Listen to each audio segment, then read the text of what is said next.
Lo que empezó como un burdel terminó como una fábrica de muerte. Buenos días, tardes, noches o madrugadas y bienvenidos a este su podcast Sector 99, donde yo, Frank, el Crash, y nuestro invitado y colaborador Oliver Soriano Hola, ¿cómo están? les relataremos hechos paranormales, misterios y extraños sucesos que superan la realidad. ¿Cómo estás, Crash? ¿Cómo estás, Oliver? ¿Qué cuenta la vida? ¿Qué cuenta el amor? ¿Qué cuentan las Garibaventuras, Crash, con Garibaldi? muy bien. Para cuando estén viendo este episodio, lo más seguro es que ya haya sido año nuevo. Entonces, felices fiestas a quienes nos sigan escuchando acá en el poderosísimo internet. Y espero que tengan unas buenas expectativas para 2026. No todo es borrachera. Oliver y yo estamos en contra de ese comentario, pero bueno, Salud. Felicidades a todos. claro, felicidades. ¿Algo más que quieran agregar, que quieran contar? Pues nada, un gusto estar aquí nuevamente con ustedes y pues vamos a darle a ver qué sale este episodio. Oye, ¿dónde te dejó Garibaldi? Híjole, pues ya me dejó abandonado, ya no me habló. Bueno, es que Garibaldi dice es que ya no he sabido nada de Oliver. Nah, pues no, nunca me manda mensaje, casi como vas a ver de mí. Eso es cierto, ¿qué opinas, Crash? Digo, el Garibaldi se vuelve salvaje en las épocas navideñas. Es como Santa Claus. Mientras más cerca te pones a diciembre, enero, más loco se pone. Eso es cierto. Pero sin más, comencemos este misterio de este episodio. Para esto, cuentan las personas o habitantes locales de Guanajuato, México, que durante la década de los 50, 60 hubo un lugar donde el mal no solo vivía, sino que ahí era la entrada al infierno. ¿Ustedes saben qué es un burdel?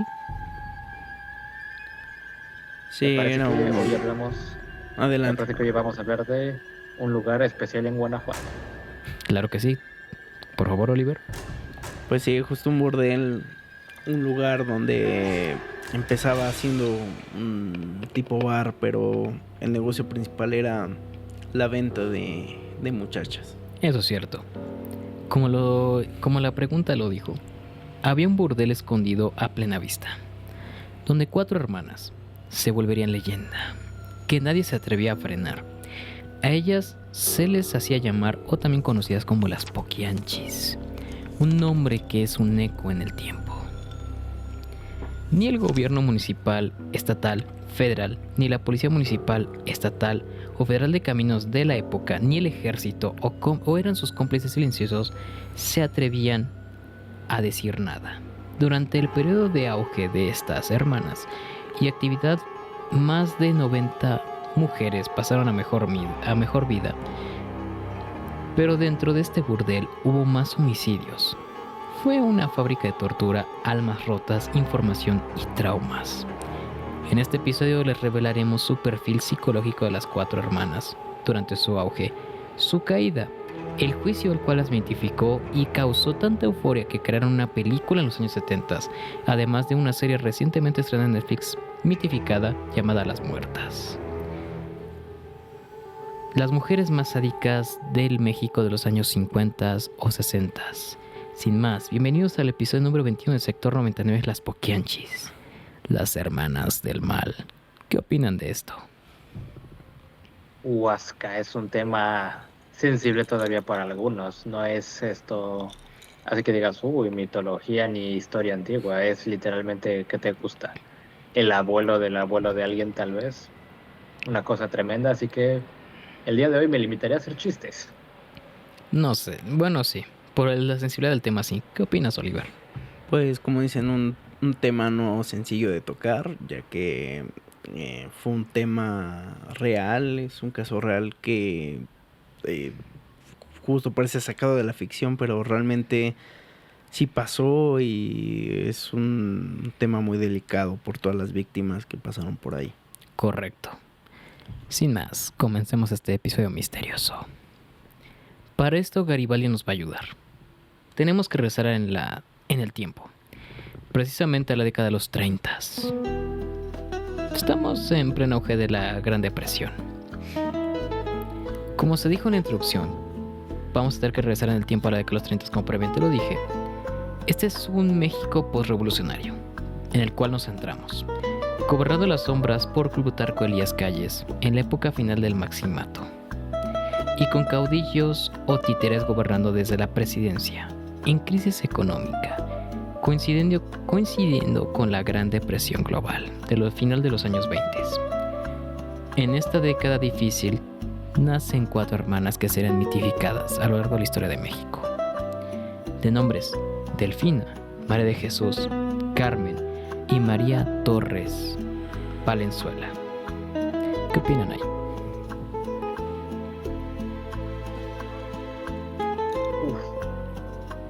Pues estamos hablando de un México que, por así decir, era un desmadre. Digo, decir eso de México es un understatement porque la neta siempre es un desmadre.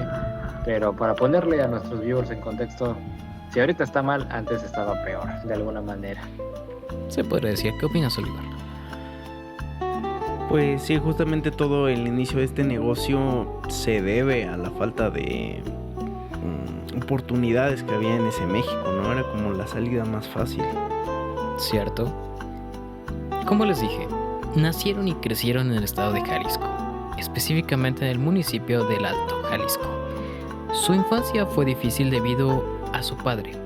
En algunas notas periodísticas, sus archivos de video o archivos de periodísticos van a encontrar que fue o ex militar o policía. Por fines del podcast vamos a decir que fue ex militar del régimen porfirista.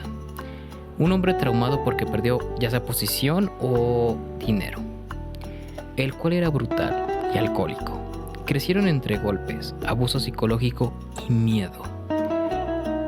Tiempo después, su padre fue acusado de asesinato, lo cual las obligó a huir, además de cambiarse el apellido por el cual serían conocidas y mitificadas durante su juicio: González Valenzuela. Su padre les enseñó que las mujeres solo servían para 2 cosas: obedecer o aprovecharse. ¿Qué opinan ahí? Pues debido a la naturaleza de que no voy a hacer chistes el día de hoy, solo voy a tener un comentario crítico. Esto en su momento era la normalidad para muchas mexicanas, porque pues estamos hablando de una época donde las regulaciones legales para nada eran las que tenemos hoy. Es por ello que mencionaba el tema de si de alguna manera ahorita estamos regular, antes era peor porque no tenías para dónde jalar. Eso es cierto. ¿Qué opinas, Oliver? Está bastante complicado porque es prácticamente la mentalidad machista que tenían los padres, abuelos de esa época. Entonces, sí, las mujeres no tenían de otra, como dice Crash. No había para dónde. Es correcto. Y si se ponen a analizar todo, estamos en un México postrevolucionario. No tiene mucho que terminar la Revolución Mexicana. Estábamos en crisis económica debido a la Gran Depresión. Y era la finalización de la Primera Guerra Mundial. Todavía se sentían los estragos de la Primera Guerra Mundial. Sé que fue en Europa, pero todavía se sentía el rezago económico aquí en nuestro país. Continuando con el podcast. Cuando fueron adultas, sus padres fallecieron. Con lo poco que heredaron, pusieron un bordel en el Salto Jalisco entre los años 1944-45, donde había prostitución, controlar, reclutamiento a base de engaños, además de ser clandestino, el cual quedó clausurado al poco tiempo debido a un tiroteo ocurrido en el burdel. Este les dejó la experiencia necesaria sobre el negocio de los burdeles. ¿Qué opinan ahí? Pues que justamente cómo es que lo cierran por un tiroteo y no por ser ilegal. O sea, eso se me hace bastante raro. Pero justamente era para lo que les dejaba. Realmente siento que inició siendo un negocio de venta de bebidas, pero de alguna forma los hombres de esa época pagaban más por una mujer que por una bebida. Entonces ese era su negocio. Correcto. ¿Qué opinas, Crash? Nuevamente reitero, esto es una época donde no tenemos entretenimiento ni medios de comunicación como los tenemos actualmente, lo cual más aseverba en el tópico de que esto era lo normal. Hablamos de que prácticamente si no te ibas a la cantina, te ibas con las famosísimas cariñosas, que no es por algo que le llaman en muchos medios el negocio más antiguo de la humanidad, porque pues así se manejaba y pues en algunos lugares de México todavía se maneja así. Correcto. Después, en el año 1954, pusieron en marcha una de las operaciones más amplias y lucrativas de la época. La visión de su padre la trasladaron a su negocio. Aquí viene un punto interesante del perfil psicológico de las 3 hermanas. Sé que son 4, pero ahorita voy a entender por qué nada más menciono 3. Y operación la cual era la prostitución forzada. Las mujeres solo sirven para 2 cosas. Como diría su padre, sirven para obedecer y manipularlas. La cual incluía los burdeles localizados en Lagos de Moreno, Jalisco, además del que estaba en la frontera de San Francisco del Rincón y León, estos localizados en el estado de Guanajuato. Estaban entre la frontera de Guanajuato y Jalisco. El lugar parecía normal, o un simple burdel o cantina popular de los años 50, como lo van a ver típicamente en películas retratadas de los años 50 del cine de oro. Así era. Pero tras de los muros del burdel había algo más. Mujeres privadas de su libertad, encerradas y castigadas, se intentaban escapar, y cito un testimonio durante el juicio. El negocio de las poquianchis no era solo vender cuerpos, coleccionaban sufrimiento. Como dato curioso, María del Carmen González Valenzuela murió en el año 1949 a causa de un cáncer, antes de comenzar a construir su imperio criminal. ¿Qué opinan de esta pequeña introducción a este tema misterioso que vamos a tratar el día de hoy?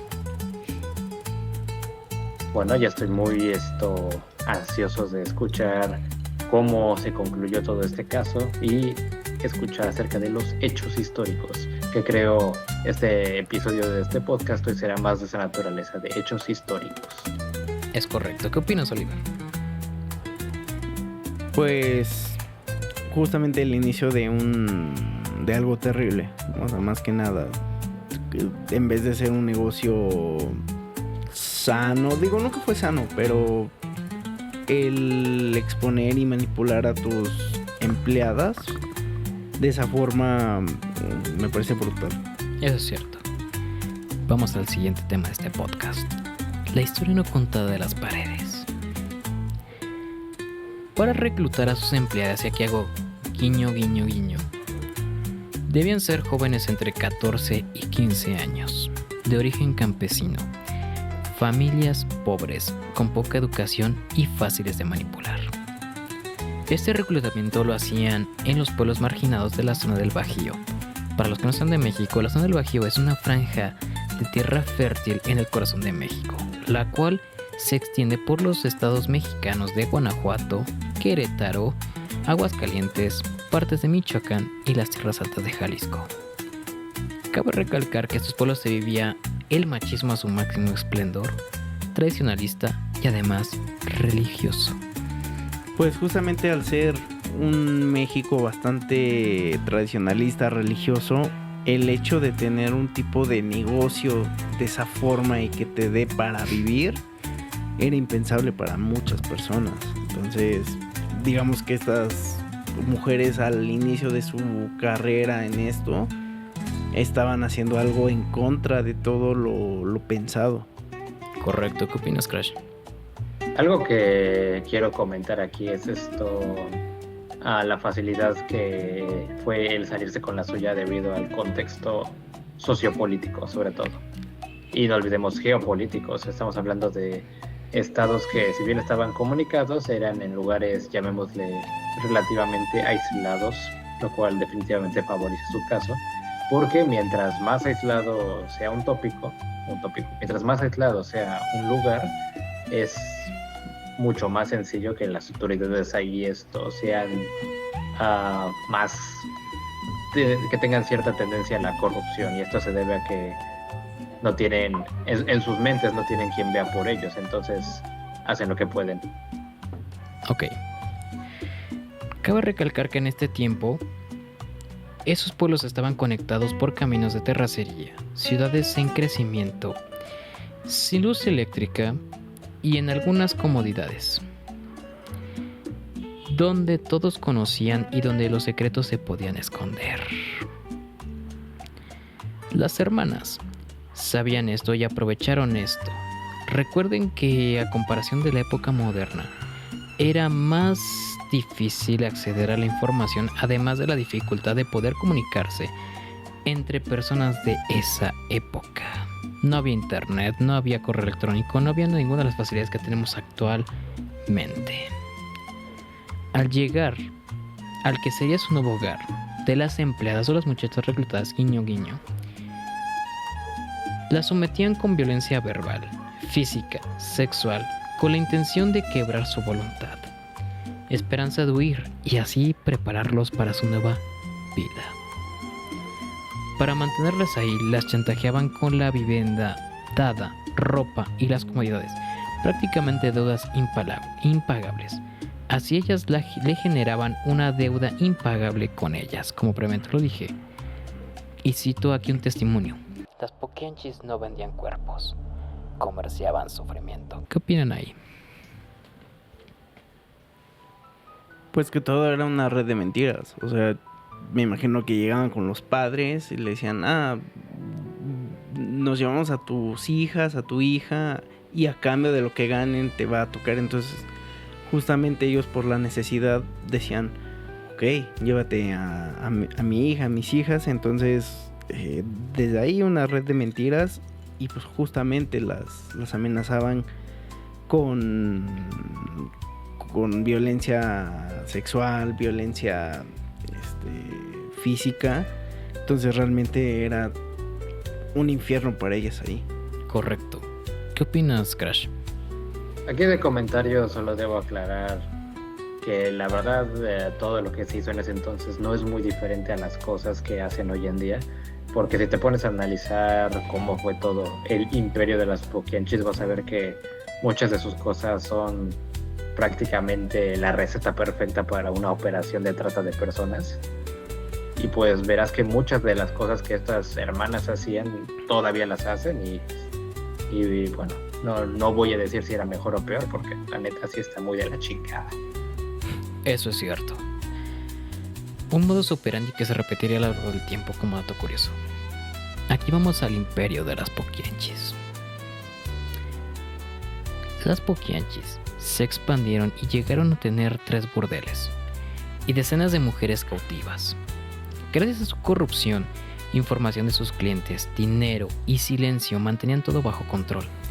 En la operación de su imperio participaban exmilitares, choferes, capataces, y en ocasiones las hermanas recurrían a gente de su confianza para tratar de controlar a las novatas con todo tipo de castigos. Las que desobedecían las dejaban sin comida, las encerraban por 4 horas en cuartos pequeños y les proporcionaban dolorosas palizas. Sus cómplices conocidos. ¿Qué opinan aquí? ¿Quiénes piensan que fueron sus cómplices conocidos? Naturalmente el gobierno, porque el gobierno siempre está amarrado en este tipo de cosas, ya sea a nivel federal o incluso estatal. Yo diría que más seguido el estatal. Si quieren una referencia más completa de cómo está involucrado el gobierno, les recomiendo una serie muy buena llamada El alcalde de Kingstown, The Mayor of Kingstown, que precisamente habla de este tópico de qué es esto, cómo agentes del gobierno, ya sea desde el entorno ejecutivo o judicial, se involucran con miembros de crímenes organizados para salirse con la suya y hacer un chingo de dinero a costa de los demás. ¿Qué opinas, Oliver?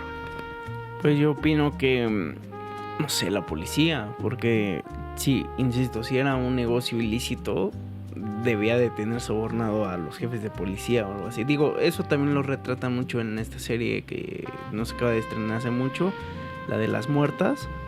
Entonces, justamente la policía, y aparte de que le daban lo que hoy en día llamamos su mordida, también se llevan a su muchacha como de gracias por hacernos el favorcito. Correcto. La lista concibe los siguientes cargos: autoridades municipales corruptas, las cuales le permitían impunidad total a las hermanas, permitían operar prostíbulos ilegales durante décadas.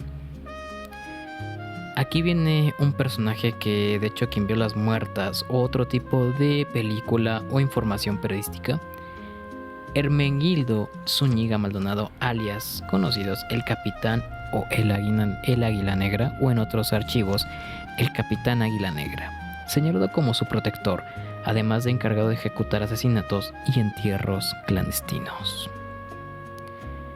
Jesús Juárez Mazo, alias conocidos El Gato. Mano derecha, amante de Delfina. Castigos físicos. Daba castigos físicos, control interno, desaparición de cuerpos y vigilancia de las víctimas. ¿Algún comentario que quieran hacer aquí? Para quienes quieren una imagen de este tipo de personas, piensen en la película Sangre por Sangre, el cabrón que se llamaba Popeye, así imagínenselo, eran los enforzadores prácticamente de todo el negocio. ¿Tú, Oliver? Pues justamente eran cómplices del crimen, buscando algo a cambio. Ya habíamos dicho alguna remuneración, pero simplemente solo se vendían más hacia el crimen. O sea, en vez de hacer justicia, ganaba más esta parte económica. Correcto. Seguimos con la lista. Policías municipales. Aunque no hay registros públicos ni nombres de quienes fueron sobornados, fueron sus cómplices silenciosos.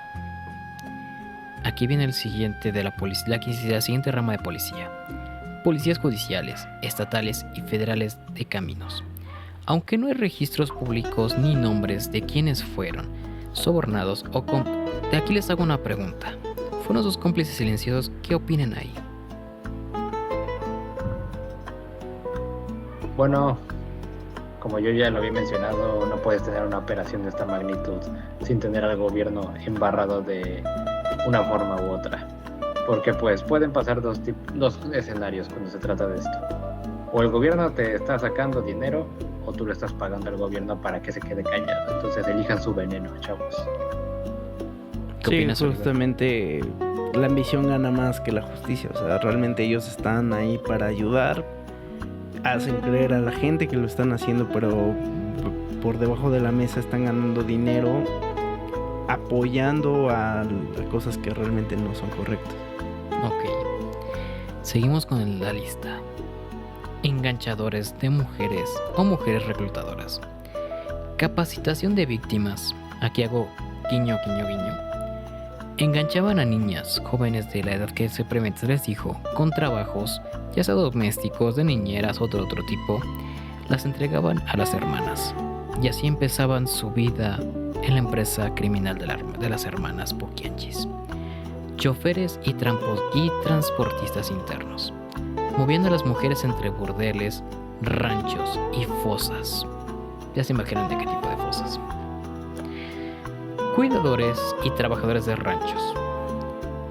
Custodiaban las propiedades y controlaban los entierros. Entierros clandestinos, obviamente, de víctimas de las hermanas. Comerciantes y vecinos. Colaboradores. Encubrimiento indirecto o miedo a las hermanas. Avisaban movimientos, prestaban terrenos. Callaban, ya sea por miedo o soborno, o como diría Pablo Escobar, plata o cuello. Mujeres usadas como celadoras. Control interno, castigos, vigilancia de otras jóvenes para evitar fugas o que alguien fuera directamente con las autoridades fuera de su control para decir algún tipo de información que causara la detención de las Poquianchis. ¿Qué opinan de esta lista?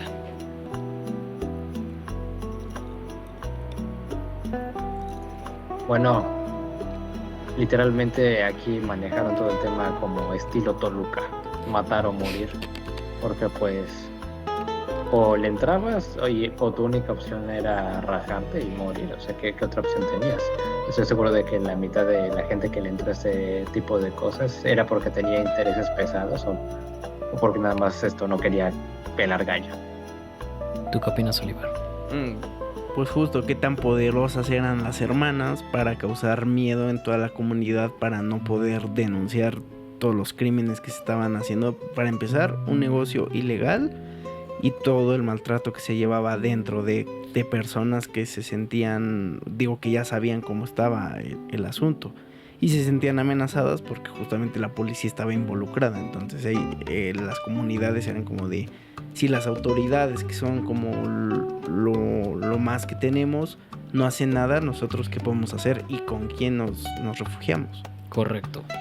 Aquí vamos a otro punto. Los militares y los documentos de corrupción. Para el que piense de que no había en ese tiempo documentos de corrupción, se equivoca mucho. Además de las fuerzas federales como militares y Policía Federal de Caminos, había estatales, municipales y autoridades municipales como presidentes municipales o encargados. Estos acudían como clientes, además de los habitantes locales. Muchos de ellos no se atrevían a denunciar, y si alguien lo intentaba, desaparecía misteriosamente. También gozaban de impunidad gracias a sus contactos municipales, estatales y dentro de la Policía Federal de Caminos. Y con esto les pongo el testimonio de un habitante local durante el juicio y cito: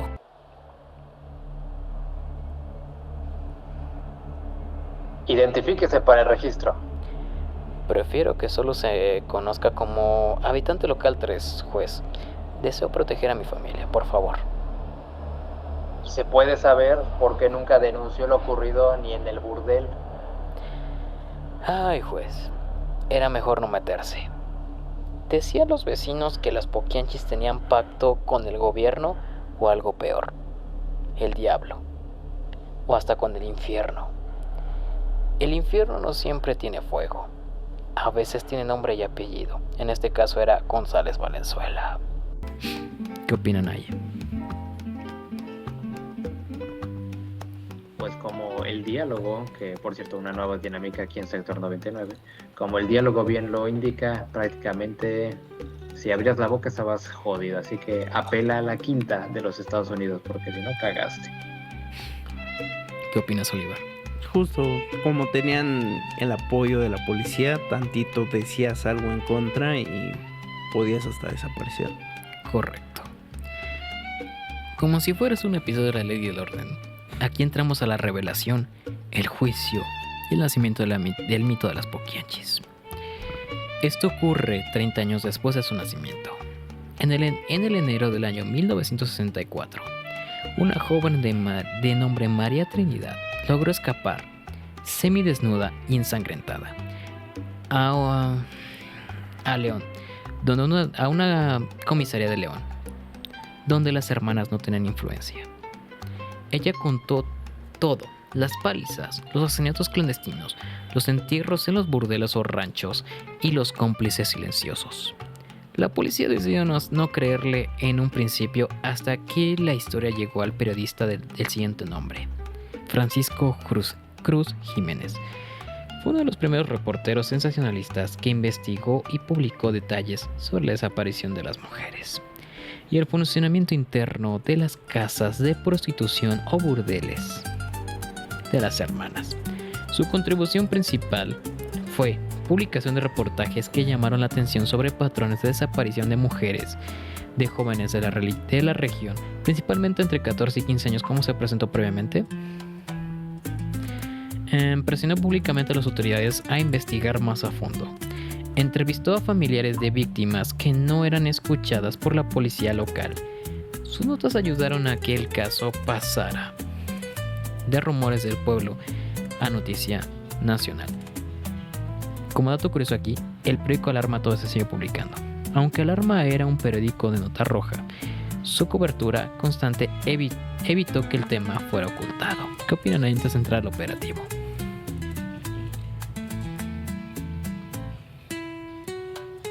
Pues que alguien ya se interesaba por hacer algo correcto, digo, un periodista, ese es su trabajo, pero justamente qué peligroso era enfrentarse él contra las hermanas, contra los cómplices silenciosos. Los cómplices silenciosos, exacto. O sea, realmente llevaba más de que perder que ganar. Correcto. ¿Qué opinas, Crash? Algo que aquí hay que mencionar que es importantísimo es como las autoridades en cargo, típicamente el gobierno, tienden a hacer lo imposible prácticamente por mantener el status quo. ¿Por qué? Porque mira, Si aquí dice que en nuestro guión que Alarma es un periódico de nota roja, es decir, así que sea, uy, no puede ser. Y el tema todavía es oculto, es porque en su cabeza es inverosímil que algo semejante sea existente, y peor aún que haya autoridades ocultas. Es muy notorio que cuando una figura que está a cargo de lo que sea y le empiezan a salir los trapos sucios, es más importante aparentar que otras cosas. Correcto. El operativo que las hizo caer.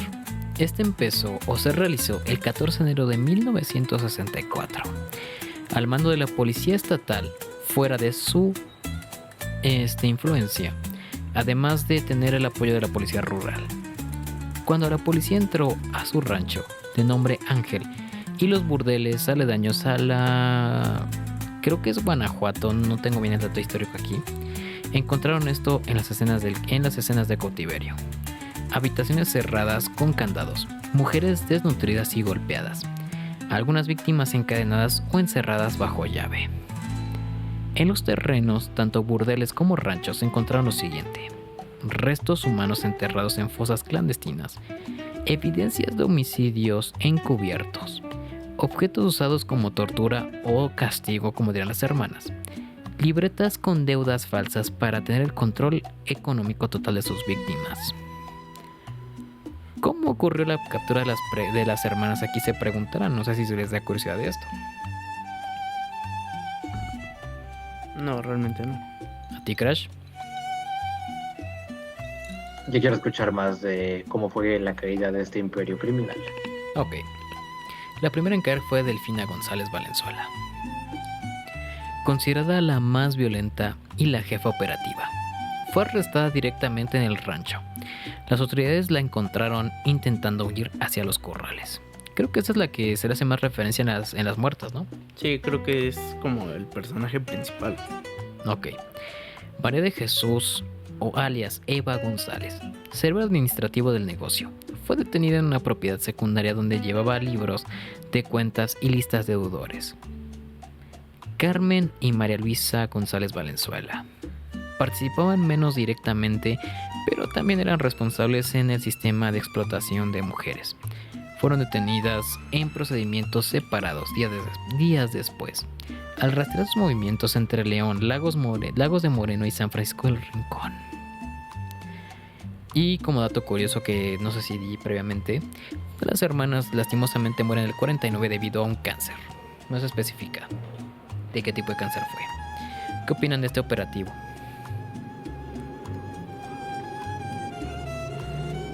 Como diría la frase antigua, que te perdone Dios porque yo no.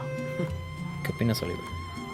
Pues justamente otro cuerpo policíaco tuvo que haber actuado sin esos sobornos que ellas daban, ¿no? Porque de alguna forma no hubieran caído.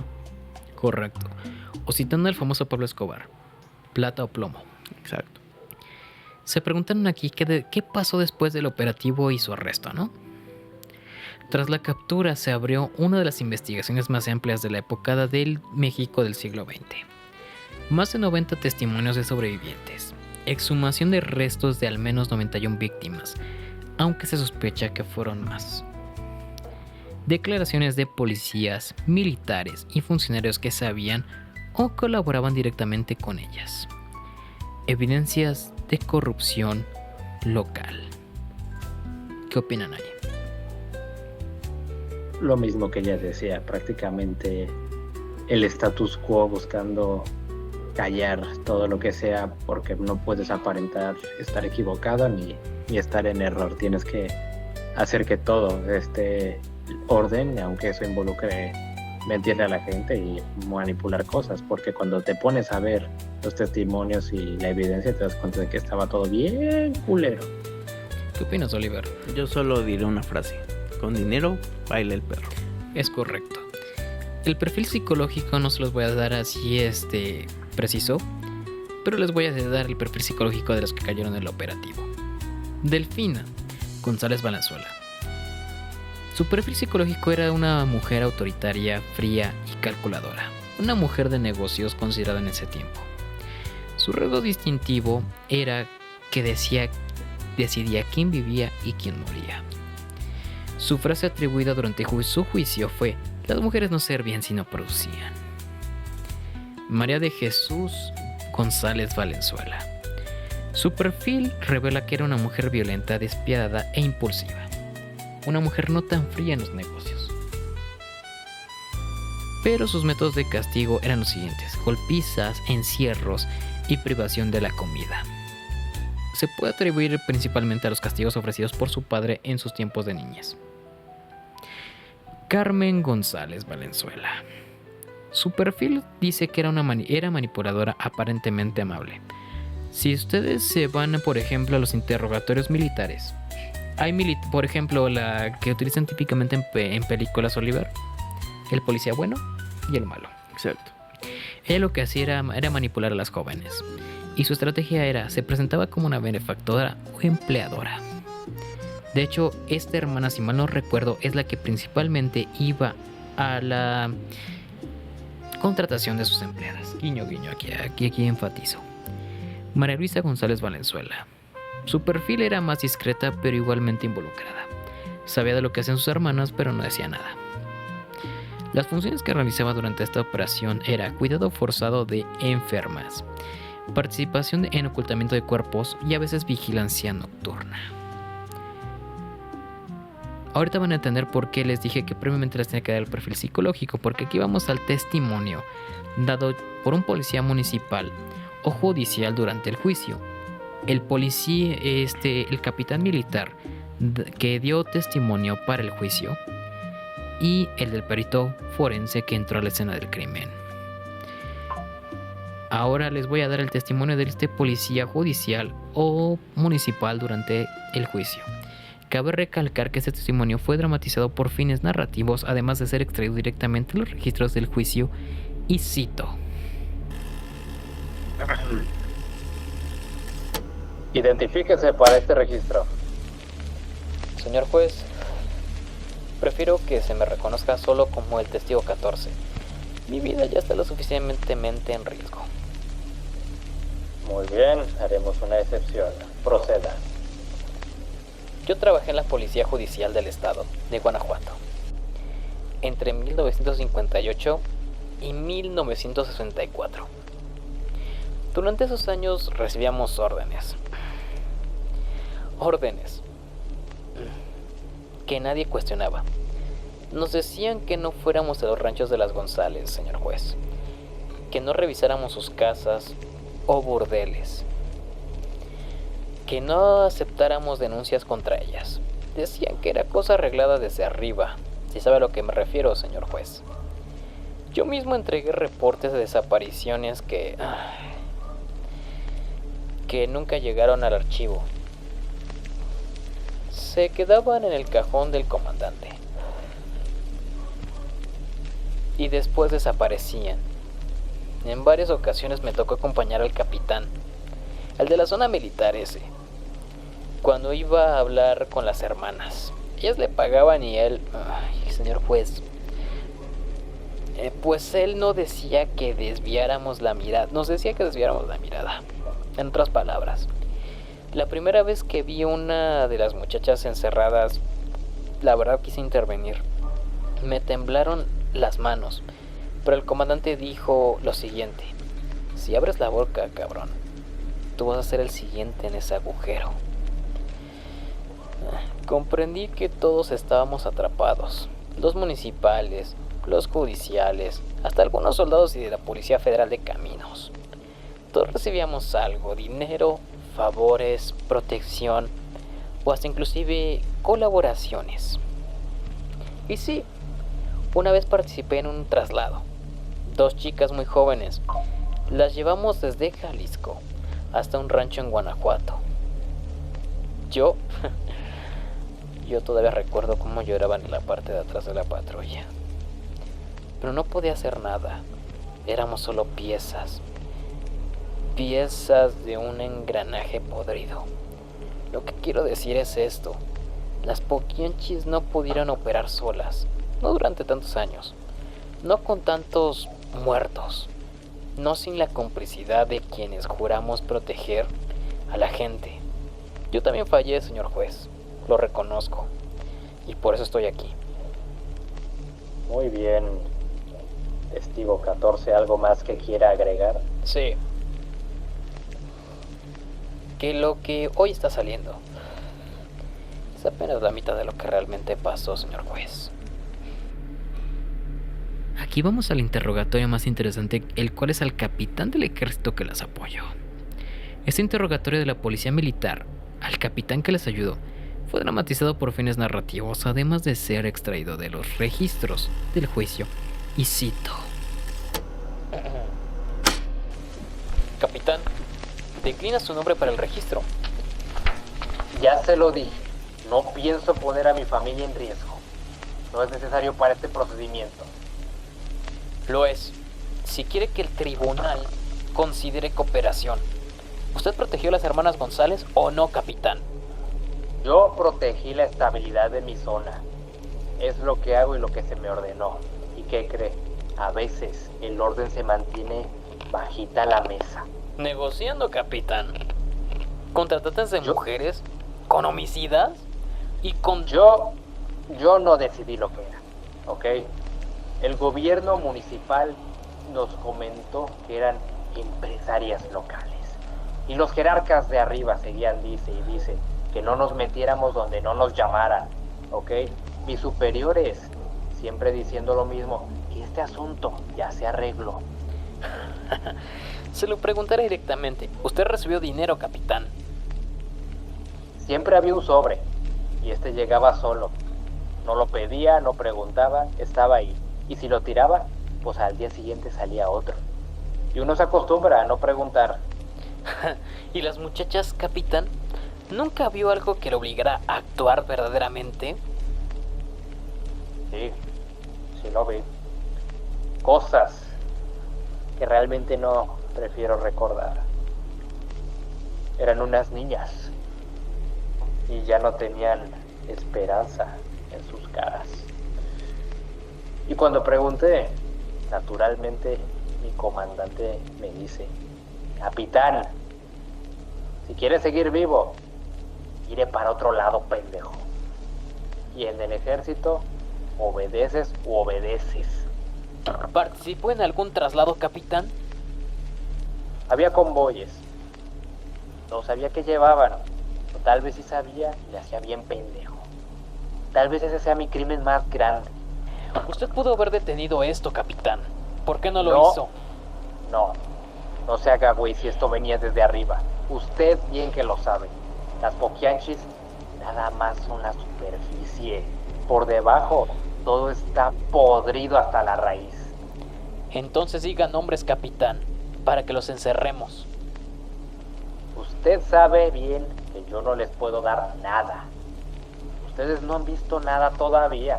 Lo que había en ese rancho, ese nada más es el comienzo.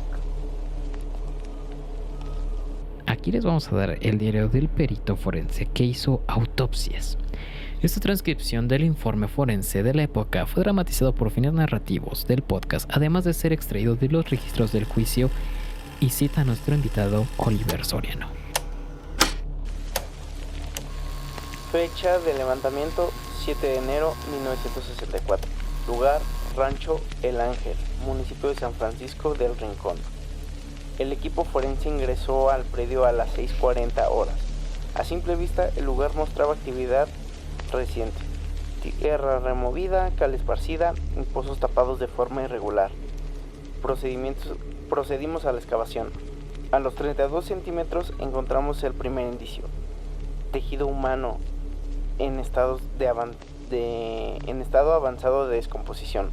El patrón indica muerte por inhalación o infección severa.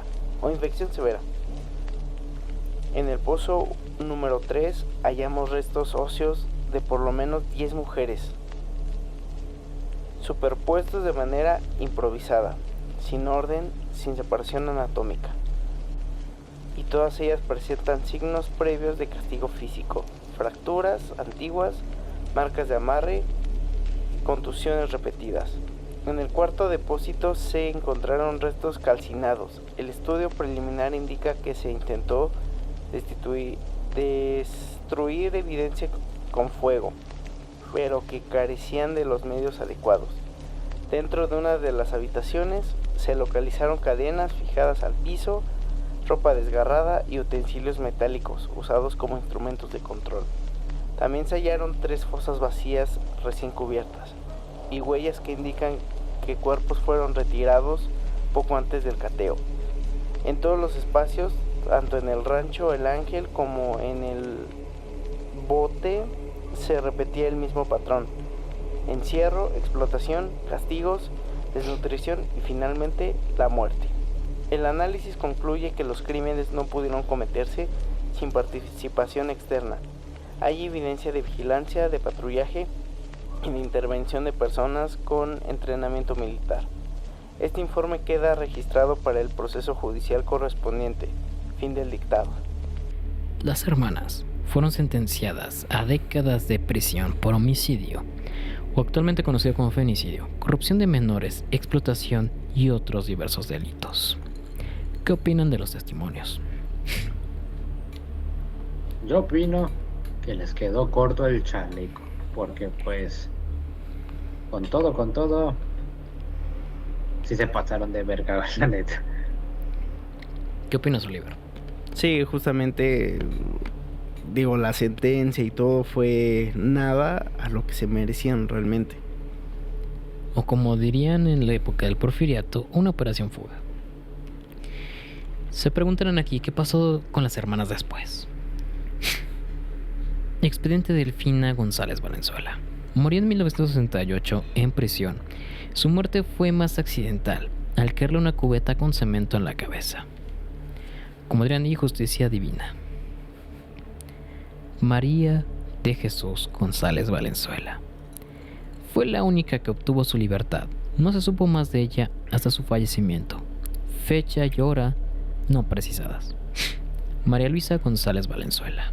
Murió en el psiquiátrico debido a un cáncer, igual que su hermana. ¿Qué opinan de este caso de criminología mexicana? Tremendo. Aquí pues, como bien recalqué hace unos comentarios, es la receta perfecta para un desastre. Y recuerden, chavos, pues aquí el tema es cómo el status quo es tal que algo que debería ser por los libros se puede extender y ensanchar hasta volverse ridículo. Y aquí voy a agregar algo. ¿Qué opinas, Oliver, de su influencia en el cine mexicano y en las series de Netflix actualmente? Pues mira, después de este caso tan sonado, hay un cineasta mexicano llamado, bueno, sí, creo que todavía sigue vivo, no tengo el dato, se llama Felipe Casals.